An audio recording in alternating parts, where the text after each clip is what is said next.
Could you just tell us about yourself and your journey and your role? Yeah, of course. And first of all, thank you both very much, and thanks Justin as well for having me and for working with Antler. I know we just 6 years ago we were a small fund launching out of Singapore, but now we're here, we're in the big city, and I love hearing some of the stories of like, oh yeah, I've heard that name around. So it's certainly different from when I started. I'm Roslyn Jen, and I'm an associate partner here at Antler. And I've been at Antler for a little over 4.5 years now, which, because we are such a startup-esque fund, we're very heavy operationally, we are very fast-paced, and we're always building and shipping and moving just like operators and founders are, the ones that we work with. So those 4.5 years have been very, I would say, constantly evolving. So in addition to being a traditional investor and coaching portfolio companies, leading deals, sitting on the investment committee, I also, in startup COO terms, run a lot of our operations, anything to do with founder-facing things. So that includes sourcing, scouting the best founders in the world to join us. It includes running the residency, amazing team around me doing that. Kayla, you might have met already. Portfolio support, post-investment, platform resources, and basically anything that touches the founder journey. And it's very intentionally designed this way because at the core of our brand, we are founders first. And everything we do flows from what is the product or service that we're putting out to the market and for founders. And so my role at Antler has been that.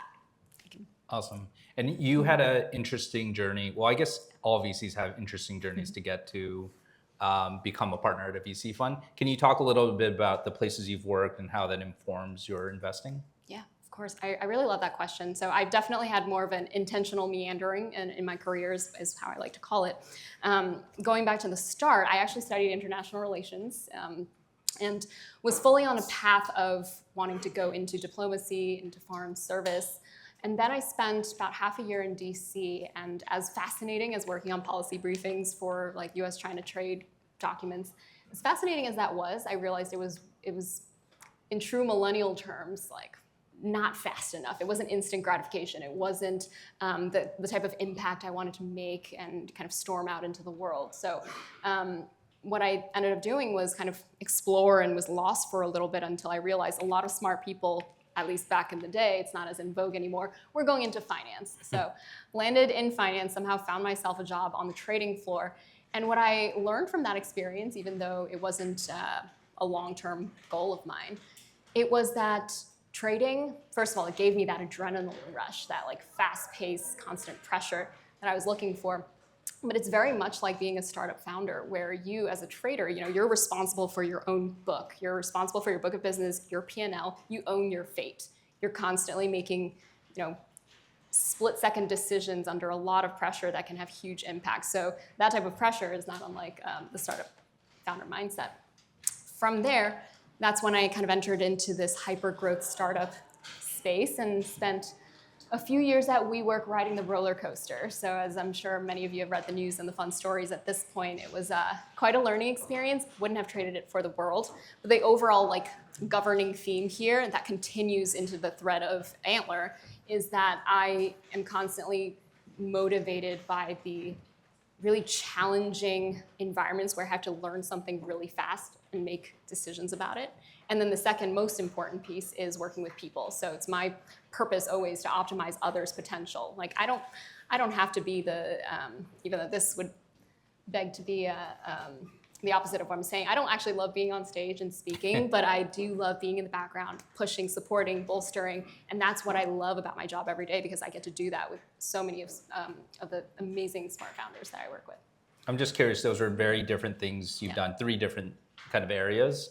How does that inform the way you invest in companies or look at companies or markets?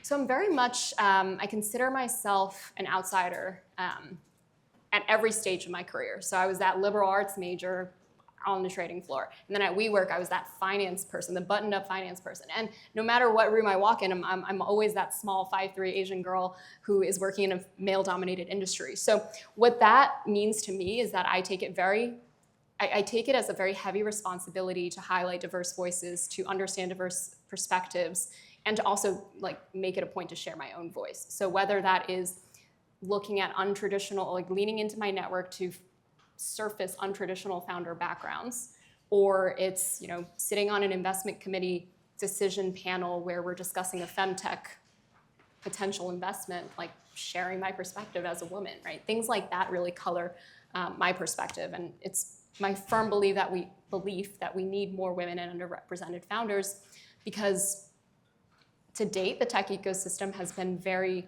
heavily skewed, especially from a startup fundraising perspective, heavily skewed toward certain archetypes, right? But the problems in this world face 100% of the human population in very different ways, and different lived experiences can help inform that. So we need the people who've lived through those different experiences to be able to build the best solutions to solve those problems. Yeah, just want to touch upon that. How do you and Antler pursue diverse founder sets, especially because you are in the earliest stage, finding folks that maybe are just starting to think about being a founder? We have to stretch and be creative, and it's a struggle sometimes, very candidly. So the Antler core, we have a core belief at Antler that is talent exists everywhere, but opportunity does not. And even though New York is, as Justin said before, right, like second big tech ecosystem out there after the Bay Area, there's still a lot of pockets of the world that we're not touching. So at Antler, just by nature of us being so early stage, and by early stage, I don't mean necessarily like pre-seed or seed investors. I mean as early as someone who's just quit their big tech job or has started a couple of nonprofits before, whatever it might be, right? And are deciding, there's a problem I'm obsessed with and I need to solve it. Because we're so early, we're filling a critical gap of allowing the resources, the connections, the know-how, the networks to be available to those who may not have had those chances, and especially not even to get to the point of other accelerators or other programs or institutional funds that would be working with them in the future, a year down the line. Got it. Now, I just want to dive into Antler itself. I think it's a name that a lot of people have heard, and you mentioned started in Singapore, but could you just give us a sense of Antler, the size, the funds, the different locations, so people have a sense of it? Yeah, every time I'm asked that question, I have to update the numbers in my head because we're growing so quickly. So we started in Singapore back in late 2016, early 2017. And since then, we've expanded to 6 continents, so all the continents besides Antarctica, 30 cities around the world. And we're governed by 20 different funds, and I'm part of the US fund. So the US fund has Austin, New York, and upcoming California locations. So each of these funds, we have our own set of LPs, we have our own investment mandate and our own theses and structure and residency programs as well. But across these 20 funds, across all of Antler, we've invested in over 1,200 portfolio companies around the world. We've worked with 10,000, I think that number is right, 10,000 founders across all of the residencies that happen across the world. Right now, our AUM is just about 1 billion. So in just these 6 years, this is why I said before, it's very much like a startup. It's grown at an incredible scale. Yeah, just curious, how did that growth happen? Because it seemed like that's a very short period of time to go from kind of a single fund to, you go to the website and there's everything. Countries, dozens of countries listed and dozens of programs, dozens of residency programs. So it seemed to kind of very quickly overnight grow. Yeah, it's down to the people. I think down to the people in the sense that there's a very core, part of the Antler DNA is that we are operators, not investors. Even though, yes, we're a VC fund, we're early stage investors, but we act as operators. And what that means is we are really focused on speed and execution, and we are focused on shipping, iterating, fixing things if they break, shipping again, and really getting to thinking about our metrics as one would a startup's metrics, growth, run rate of applications every year, or the capital fundraising. That's an easy metric, but we're not necessarily only thinking about typical investor and fund metrics. We're so dedicated to the operational side of things that we are able to leverage the best talent in the best markets and strategically expand from there. Great. And in New York, it's what does the team look like? It's you and how many other folks? Yeah, in New York, we're a team of 6. So we have one GP, Jeff, who's currently on PTO. He's well-deserved, and he actually likes to joke that he's the general partner, but also the janitor, because he'll do every single job. And that's also very much in our ethos. Like, we'll be the ones taking out the trash. We'll be the ones, cleaning the bathrooms. Again, like a startup founder mentality. So there's Jeff. There's Kayla, who you've all met. She runs the New York City residency and the overall community here. An amazing person in general, excellent public speaker. In fact, you should get on the stage later. And then we have Besart and Cody as investment principals. We've got Alex Corin, who isn't here, but he's a visiting partner. So we're a team of like operators and seasoned investors, and that goes across the board, across the Antler US team and the global team. So a lot of that startup founder mentality, Great. operator mentality. Now I want to zoom in on the residency program. Can you just describe it, and love to understand how it differs from an accelerator program, an incubator program, or how would you define it? Yeah. Even in the last 6 years, we're still really trying to refine exactly what it is. There is some explaining. So we actually shy away from the term accelerator and incubator, which is why I love that question, because we brand ourselves as a residency. And what this residency entails and how it's different from other accelerators is, first of all, the stage, right? We're working with founders who are earlier in stage. Like, if you think about the typical YC batch, I think they're 11, 12 employees is the average size of the team in YC. We are working with founders as early as, idea on a napkin to, maybe you have a co-founder, maybe you've shipped an MVP, maybe you have some early customers and revenue, but you're still at a point where you're like just on the cusp of figuring out your go-to-market, or really understanding how to scale, or really, diving into fundraising tactics. So before you've raised a priced seed round. So across that spectrum, what we provide is not Startup School 101. It's not, programming to fill up all your calendars. What we're providing is community coaching and clarity. So coming into the residency, what you're expecting is that you will leave here having had the most productive 6 to 8 weeks of the life of building your company. So you'll get from 0 to 1 to launch a lot faster and more sustainably. And then the second piece is being able to say, I've left with 10x my network, and I've 10x'd my network, and I've become a stronger founder, and I have more clarity in where my business is going. And maybe that's not down a venture path. Maybe that is building a really great revenue-generating lifestyle business. But we would consider ourselves successful if that is the case. So we're here to put the brightest people in the room and kind of let you do your thing, honestly, right? There's some like fireside chats and events and workshops, but how we differentiate from your typical, like, let's pack your calendar with a lot of workshops and let's really only focus on getting you connected with Fortune 500 companies who may not be ready for your services yet. We're a little ahead of that, and we're more of like a generator. Got it. So paint a picture, the 6 to 8 weeks, would the founders be in this space here, and what would their days look like?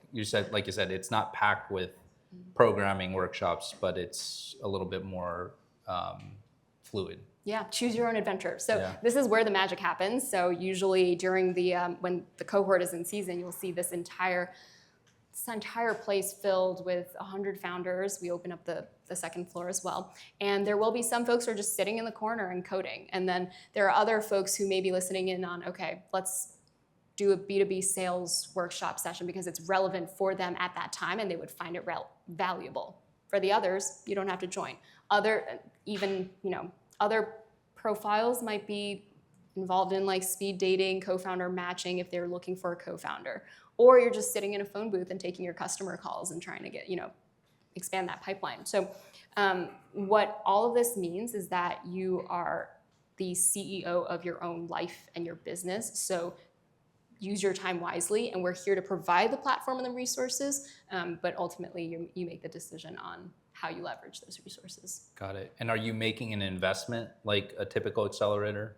Yes. So how we work, which is also a little bit different from your traditional fund. So our residency is different from accelerators, and then Antler is different from your traditional pre-seed or seed VC investor because we actually put in all of this time, this effort, this energy, and resources before we write a check. So this 6 weeks, 6 to 8 weeks, is when you're coming into the residency in person and working with all these founders, and our team will whiteboard together, we'll work really hands-on with you.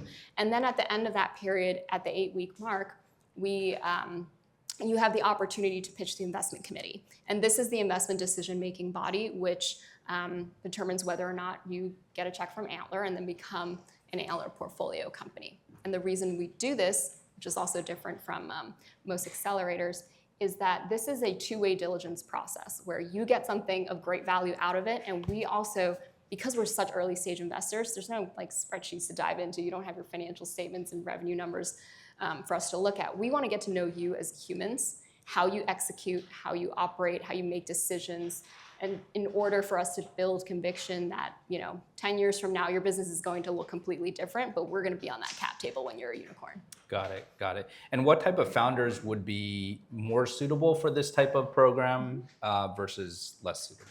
Yeah, I like that question a lot, and we do get that question a lot, which is there's no one size fits all, right? As I said, it's very much choose your own adventure, but there should be a really core intention that is consistent. So that intention is that you are in this, like you are in entrepreneurship. You are not touring the idea of entrepreneurship, right? You are not like, hey, let me meet some cool like ecosystem folks and maybe in 5 years I'll start a company. No, you've taken the plunge, you've decided I've quit my job and this is what I'm going to do.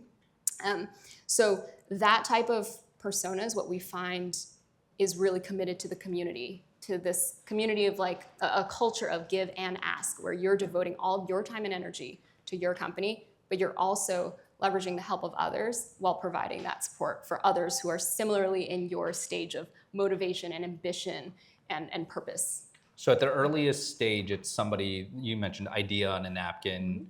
At the most mature, would you still see teams that are teams of 2, 3, 4 plus? Yeah, we do see some teams of 2, 3, 4 plus, although those teams, I would say, if you've raised price round already, you're probably too late for Antler. I mean, never say never. We've made some opportunistic deals, but that's probably too late. But if you have a team already and you are a little further along, but you still feel that there is more to be uncovered, like you're still testing your hypotheses and you think that being part of a residency like this will help you unlock those barriers, whether through brainstorming with fellow developers in your space or through coaching sessions with our team, that's still a great fit for Antler. Now, give us a look into the application process. How many, if you can say, how many applicants do you get? And can you just paint a picture of what the application review looks like? What are you looking for? What are green flags and red flags for you? Yeah, sure. So I'm happy to share these numbers. We're pretty open to it. So in the US, we generally, we get thousands and thousands of applications. I think most recently was probably in all of 2023, we had 8,000 or so applications. This first half of the year alone, we've had 7,200 applications, and that's only, again, half the year. So that run rate is really increasing. So of all of these applications, we accept about 3%, just under 3% into the residency program. And then at the end of that 8 weeks, we invest in about under 1% of the total number of applicants. Wow. So highly, highly selective. And what we, and our process is really efficient and simple. We've done this so often. We've talked to so many founders, run this so many times that we have, we've developed that pattern recognition. So the actual process is you submit an application online, super easy, and then you move forward to a first round interview, and then a second round interview, and then maybe a third round interview. And all of these are like 20-minute conversations, very casual, no case studies or anything like that. And then you get an offer. So sometimes, I mean, this year we've really gotten a backlog. So if there's some of you out there who've applied and haven't heard back yet, we're still making our way through. But generally this process can take, like if you're on top of booking a Calendly, it could take, 3 weeks. And what are you looking for in that application? Yeah. What are things that, you mentioned intentionality, somebody who's really committed to building, using that time. Are there other things that you particularly like to see? Yeah, so there are a couple of traits or pillars, we'd say. The first is bias toward action, like execution, speed of execution, the momentum, the the way that you just like get after it, we kind of have this term that we like to say in New York. It's like batteries included. So this is someone who's a go-getter who's going to make things happen, not a thinker or reader or researcher only, but also a doer. The second piece is first principled in thinking, in decision making, like really understanding what is fundamentally true about the world and being obsessed about that problem and wanting to be the person to solve it. The third is, the third is really important. It's big vision and ambition. And as much as, solving a small problem for a small subset of people is interesting enough, we're looking for moonshot ideas. We're looking for really ambitious founders who truly believe, like there's some ego that has to be involved here, who truly believe they can change the world. And all of these things that we're looking for, we're gauging not just through your previous work experience in your resume, but we want to hear the stories about your childhood. We want to hear about the biggest challenges you've faced and how you've become more resilient from it. So those are some of the things that we're looking for. Very subjective. Great. And could you tell us a little bit about the success of the program? Are there some standouts you can point to that have gone through that process?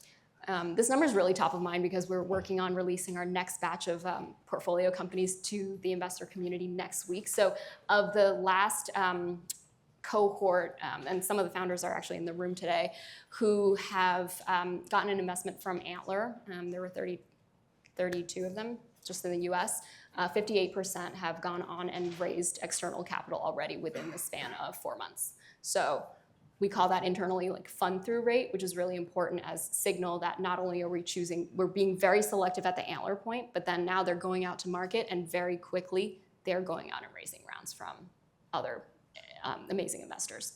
More specifically, there are a lot of success stories I can point to. One that I do like to talk about because they were a little further along is Vero Technologies. So these two founders met in our one of our earliest New York cohorts. And they met in the residency and decided to match. And then they completely learned financial lending and like FinServe and working with car dealerships to create financing options for them. So very unsexy business, frankly. And they were just the kind of guys who decided this is what they were going to do. They matched well, they had vision to values alignment, and they were going to build the next unicorn. So fast forward now, at the end of the residency, they got our investment, and then 6 weeks later, they closed their kind of pre-seed with a few more strategic angel checks, and then they closed their seed round 6 months after that, and they've just raised their Series A of over $2 million in the last couple months. So this entire process, from literally just meeting your co-founder to closing your Series A round, took under 2 years. And that's really, especially in like kind of wacky fundraising environments, that's the kind of speed. I mean, I'm not promising that every single one who goes through Antler is going to raise funding, but that's the kind of speed that we're constantly emphasizing and pushing our founders to do. And that community is there to support you with the resources for you to be able to do that. Cool. Now I want to switch gears a little bit towards just general advice. So Dorothy and I, through Links Collective, we work with a lot of founders, founding teams. And there's always a lot of founder team drama. I don't know, relationship drama. I don't know what you want to call it. But you've seen hundreds, if not thousands, of founding teams. What are some of the traits that you see amongst those teams that lead to success? Or maybe the other way, that don't lead to success? Things that you observe. That's a great question. So I would say the number, maybe not the number one thing, but the first thing that comes to mind, and I see this a lot, is don't just go for the complementary skill sets on paper. You got a builder and a seller, someone who can code and someone who can, sell B2B SaaS. That's not enough, right? Often, and actually that team, Verotech, I just mentioned before, they were both non-engineer, like neither of them could code, but they were able to hack together a product and build, So my point there being, it's more important to understand who the other individual is as a human on the human level and have that vision to values alignment of literally asking questions like I don't know, what would your parents say about you that they're super proud of, and what was your worst childhood trauma, or like, what time do you eat lunch? Like things like that matter because you're humans and you're maybe going to spend more time with this person than you will be spending with your friends and family and loved ones and partners. So don't just look at the resume and like say complementary skill sets, but really understand this human as like a best friend and a partner, and that co-founder relationship is really important. The drama that occurs often that I see is that those things weren't elucidated at the front end, or like someone was more committed to the business. One question that just came up that you should definitely ask each other is, where do you want to see this business? What is the outcome that would be your ideal? Like, where do you want to see this business going? Do you want to exit? Do you want to IPO? Do you want to sell this in 5 years? Do you want to, whatever it might be, because that's a really important like goal alignment that needs to happen up front. And that's often where I see some of the breakups happen, where those intentions just weren't aligned. Yeah, you see that too many stages down, somebody wanted to be a gazillionaire, someone else just wanted to buy a house or something, and the outcome differences are too great. Have you ever seen, you don't have to answer this, if I just came up with this, but you don't have to answer this, it's too controversial. But have you ever seen a founding team, early stage, that are having relationship issues, mend them successfully? Or is it, when it's broken early on, is it often better just to say, hey, this is too, it's like you're dating and it's like too many fights too early on. You know what I'm saying? Like, have you ever seen that successfully work out? Because we talked to a lot of founders who are, you met someone great who's 8 out of 10, but there's some of those values alignment issues. And so they're always wondering, do I work through those, or do I, cut and run and try to find a new co-founder? So that's an excellent question. I think I've seen both. It's not worth it anymore, death by 1,000 cuts, we're just gonna quit it. And I've seen, okay, let's really power through this because ultimately we know in the long run this will be worth it. So in the first scenario, there's a saying like hire slow, fire fast. I think that would also apply to some extent, right, to founding team dynamics. So when, it's not to say that like if someone just like angers you one day, you just like cut them, but it's when there's like true conviction in your gut or like some pattern emerges, then it's better to cleanly cut the ties rather than drag it out and then there's more vesting, that like you want to avoid that. But at the same time, as part of that vision to values alignment, conflict resolution and communication is very important. And actually I was talking to, I think Prince was the founder, who mentioned that you guys have been really great with like co-founder therapy should be a thing. It should be more of a thing, right? Like that's just as you would do like personal behavioral therapy or marriage counseling, all of that, it's human relationships. Yeah, so you have to do it. Yeah, you got to do it. You got to invest the time and energy. I think that's a good point about conflict resolution. You could be so aligned, but when you're making thousands of decisions a week, you're not going to be aligned on every decision. So conflict resolution probably makes a lot of sense. One thing there, which I found is really helpful, this is like generally in business and in life too, but really establishing, especially for startups, right? Really establishing your roles and responsibilities as a team. So you could be a CEO and a CTO and whatever the title is, like who's responsible for what, and ultimately who's the final decision maker for what. So the CEO might be making the final decision on sales or fundraising, like whether or not we take that term sheet, but like encourage spirited debate, of course, from the rest of the team. But ultimately, it's that person's decision, like buck stops here. Same goes for CTO. Product decisions, you can debate all the features you want or what to ship in the CTO. You should trust the founders that your co-founders enough to say that if it comes down to it and they make the final decision, I would trust that this is the right person to make that. Now I'm going to ask 2 more questions and then we're going to go to the audience, so get your questions ready. Dorothy has a little mic she's going to select people and pass around. But 2 more questions that I have are, one is, what is your advice? It's the fall now, summer's over, fundraising season. Everyone's in fundraising season. What's your advice to founders who are just starting that process? Yeah. Fall is prime fundraising season, so all the investors are back from Italy or wherever they were summering. Number 1 piece of advice is truly understand, like really own this message that fundraising is a full-time job. And what flows from that is then you have to really make a concerted effort and a true decision around whether or not you are ready to dive into that full-time job. What I mean by that is, if your business is too early on, or if it's, there are so many other things you should be focused on that you shouldn't be distracting yourself trying to talk to a bunch of investors, going to a bunch of events, and try and put together a data room of like nothing because someone asks you to do that, and catering to an investor's every ask and whim. You're wasting your time and you're shooting yourself in the foot. When you are focused heads down on building a company, and this only applies to investors, the opposite applies for when you're building product to ship to customers. You want to listen to feedback and then slowly build for the customer. But in this case with investors, you build it and they will come. If you build a great company, the money will flow in, the investors will come. So really focus on your core job, the job to be done, building a great company, getting your growth metrics up in a place where you know the industry benchmarks, this is where funding occurs for investors at this stage. And then when you're ready, then you turn on the faucet of fundraising is my full-time job. I'm blocking my calendar for 60 meetings a week talking to investors and really trying to come up with a strategy to close a round in 6 months versus dragging on a check here, a check there for 12 months, which is the opposite of what you want to do when you're trying to build a company. So fundraising is a full-time job, and don't waste your time when you're not ready.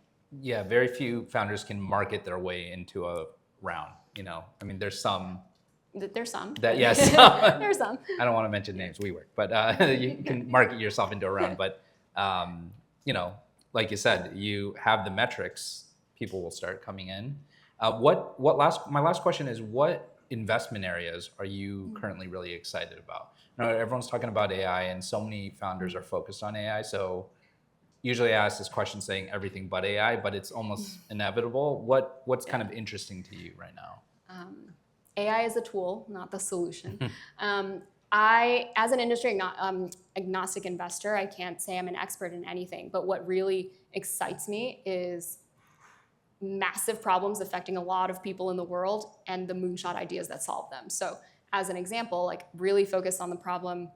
The aging population is a big one, right? There are 10,000 Americans turning 65 every day, and we don't have the right societal healthcare infrastructure, the financial infrastructure to support that. And a lot of people are focused on building for the younger generations, like Gen Z, which I understand.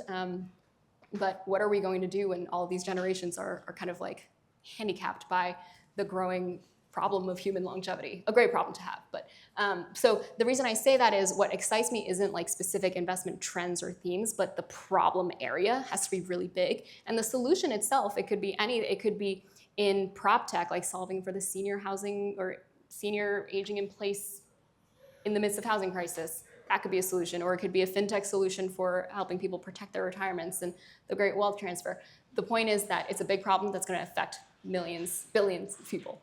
And then the last piece I'll say there is it's beyond the problem, and what gets me excited, it's the humans themselves. I think you hear the theme at this point, but I really firmly believe that there needs to be more women and underrepresented founders who are entering the game. And not only that, they're entering the game with the big enough ambitions and confidence and self-esteem to say, I can actually become the unicorn founder of a moonshot idea. And it's not to say that building a great CPG or consumer tech company because that's what you know is not noble. But hey, why not go to space? Why not go, why is it all of these men who are doing that, right? So this is kind of just a general call to answer your question of what gets me excited.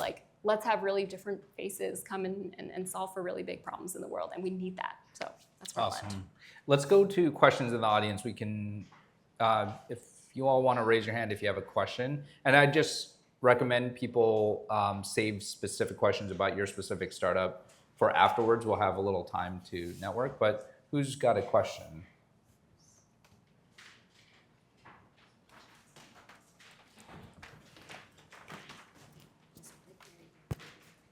First of all, thank you so much for this presentation. I do have a question from the cohort that you have right now. If you list the industries of the companies that are in, that would be great, just to get an idea of what kind of industries you focus on. Yeah. All across the board. So you've got fintech, your typical B2B SaaS, consumer tech, health tech, healthcare, biotech. We a little bit less on actual biopharma, but biotech, digital health, et cetera. Let's see. yeah, gaming, industrials. We invested in a company that's building airplanes, so across the board. One follow-up question to that. Does it make more sense to apply for a certain location program than others based on customer sets or industries, or not really? It's a good question. There is the actual experience is not different between one location or another. Well, provided we're talking about the U.S., right? If you are applying to the Dubai location, that would be a different experience. But in the U.S., no difference. I'd recommend that founders make a first principle decision of like what makes sense most logistically for you, cost-wise, or where your family is, or where can you get closer to your customers? Where can you get closer to industry partners or experts or investors, et cetera? Great. Questions? Dorothy?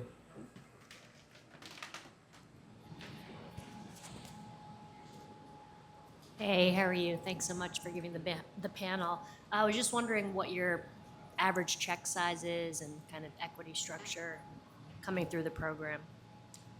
I realized I forgot to mention that. I think that's a really important part of how our residency works. So we invest programmatically. It's not like average check size, but we invest programmatically, and it's $500K at different, and I'll break down how it works. So what we do is you go through this residency, and if you get investment at investment committee, you will receive that check of $200K for 8%.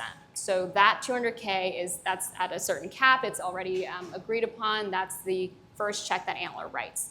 Then what we do is we reserve an additional $300K to follow on into any external capital that you raise that will match. So we match 50 cents on the dollar at the cap that you raise at for an additional $300K. So very practically, it's $200K that you receive from Antler, and then you go and raise $50K from an angel at a 10 cap.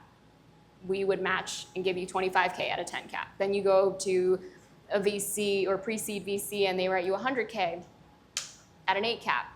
You'll get from Antler an additional $50K at an 8 cap. So all in, $500K mixed valuation.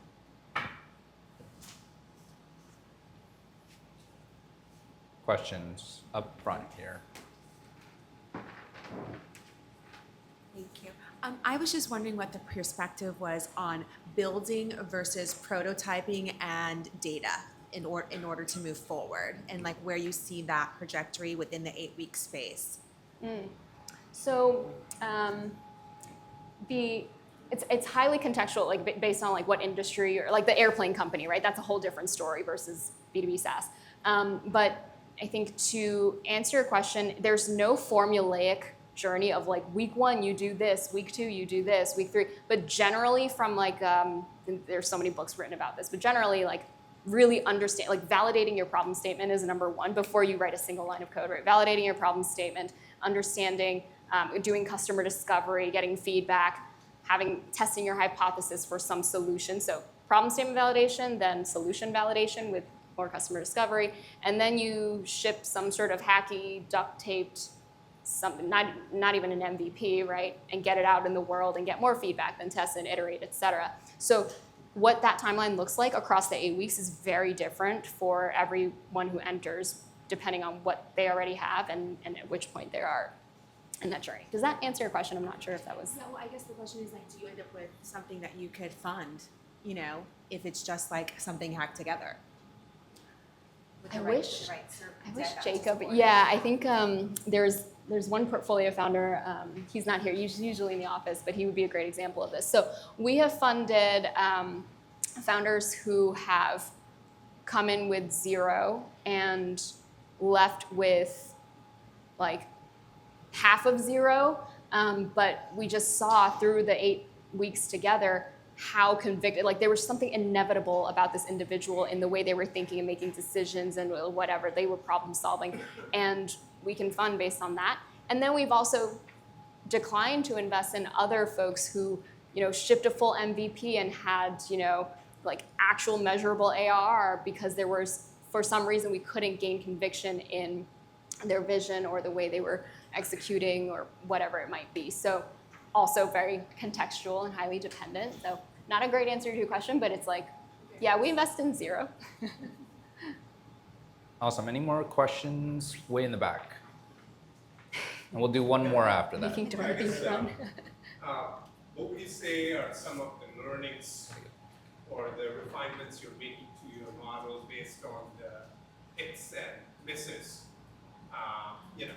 Hits, I guess, are the companies, portfolio companies that you listed, and misses be companies that you passed on and regret having passed on. Ooh, yeah, I do have a personal shadow portfolio, as I like to call it, of companies that I wish we had invested in, but didn't. Yeah, I mean, a lot of this takes time. We won't truly know we're right, or I mean, we might never know we're right about anything, but investors aren't the smartest creatures in the world. We're just making guesses, we're taking bets. What we have found is that over time you do develop pattern recognition on what is more likely successful, and then we have the data that's supported from all of the 1,200 portfolio companies around the world from Antler. So for example, if you, as a company, if within the first 12 months of an Antler investment, you don't raise at least 50K, the survivability to get to raising a seed round is very, very low. That's a data point. So with that data point and that pattern we've recognized, what we've decided to do just in the last few years is put together a really robust phase 2, which this phase 2 is actually more likened to an accelerator, where this is right after we invest, you're a portfolio company now, and even it's not similar to the residency where you're hacking together, you're in the office, but phase 2 is really focused on continuing that focus on growth and fundraising, where we urge all of our portfolio companies that we've just invested in and train them in fundraising tactics and train them in how to really make sure you're closing customer calls and having conversations. So that's what we're, right now, we're in this current phase 2 for the last batch, and that phase 2 culminates in the portfolio showcase where we release them to the world of investors. And the reason I'm bringing this up is that is a very unique insight that we gain from the data that we have that created in a product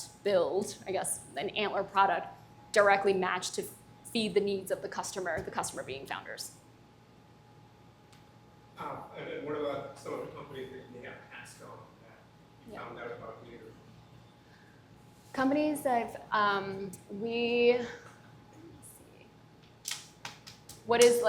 what about them? Like, do we track them? Do we Were have there any conversations learnings there? from them?